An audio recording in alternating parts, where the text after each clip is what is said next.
Jual പ്ലസിൽ purchase entry എങ്ങനെ ചെയ്യാമെന്നാണ് ഈ ട്രെയിനിങ് സെഷനിൽ പറയുന്നത്. ടാസ്കിൽ പർച്ചേസ് എന്ന വിൻഡോ ഓപ്പൺ ചെയ്യാം. ഇതിൽ ട്രാൻസാക്ഷൻ ടൈപ്പ് എന്നത് നമ്മൾ കേരളത്തിൻ്റെ അകത്തുനിന്ന് വാങ്ങിക്കുന്ന ലോക്കൽ പർച്ചേസ് ആണെങ്കിൽ GST LP എന്നുള്ളത് സെലക്ട് ചെയ്യാം. പുറത്തുനിന്ന് വരുന്നതാണെങ്കിൽ ഇൻട്രസ്റ്റേറ്റ് എന്നുള്ള ഓപ്ഷന് സെലക്ട് ചെയ്യാം. നെക്സ്റ്റ് നമുക്കിതിൽ ഡേറ്റ് ആഡ് ചെയ്ത് കൊടുക്കാം. ഇൻവോയ്സ് ഡേറ്റ് എത്ര എന്നുള്ള ഡേറ്റ് ആഡ് ചെയ്യാം. അത് കഴിഞ്ഞിട്ട് ഇൻവോയ്സ് നമ്പർ എത്ര എന്നുള്ളത് നമുക്കിവിടെ ആഡ് ചെയ്ത് കൊടുക്കാം.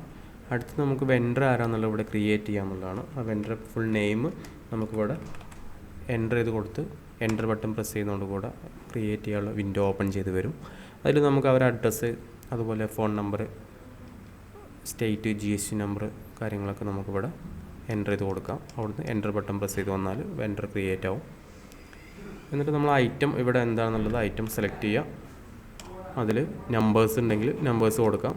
അതുപോലെ തന്നെ ഗ്രോസ് വെയിറ്റ്, സ്റ്റോൺ വെയിറ്റ് ഉണ്ടെങ്കിൽ സ്റ്റോൺ വെയിറ്റ്, അതുപോലെ നമുക്കതിൻ്റെ റേറ്റ് എത്ര വരുന്നതെന്നുള്ള റേറ്റ്, ഉള്ള സ്റ്റോൺ MC അതൊക്കെ സ്റ്റോൺ എമൗണ്ട് MC ഒക്കെ നമുക്കിവിടെ കൊടുക്കാം.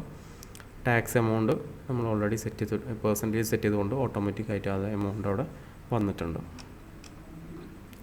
ഇനി നമുക്കിതിൽ അഡീഷണൽ എന്നുള്ള ഓപ്ഷൻ ഉണ്ട്. ഇവിടെ നമുക്ക് TCS ഒക്കെ അഡീഷണലായിട്ട് ബില്ല് വരുന്നുണ്ടെങ്കിൽ നമുക്ക് അഡീഷണൽ എന്നുള്ള കോളത്തെ ക്ലിക്ക് ചെയ്തിട്ട് എൻ്റർ ചെയ്യാം. എൻ്റർ ചെയ്ത് കഴിഞ്ഞാൽ വരുന്ന വിൻഡോയിൽ അക്കൗണ്ട് എന്നുള്ളിടത്ത് TCS കളക്റ്റഡ് എന്നുള്ള അക്കൗണ്ട് സെലക്ട് ചെയ്യാം. TCS പെയ്ഡ് എന്നുള്ള അക്കൗണ്ട് ഇവിടെ സെലക്ട് ചെയ്യാം. അവിടെ നമുക്ക് അതിൻ്റെ TCSൻ്റെ എമൗണ്ട് എത്രയാണ് വരുന്നതെന്നുള്ള എമൗണ്ട് ആഡ് ചെയ്ത് കൊടുത്ത് എൻ്റർ ബട്ടൺ പ്രസ് ചെയ്ത് വരാം. പിന്നെ ഈ പർച്ചേസിൽ നമ്മൾ ക്യാഷ് പെയ്ഡ് ചെയ്തിട്ടുണ്ടെങ്കിൽ ഇവിടെ പെയ്ഡ് കാണിക്കാം.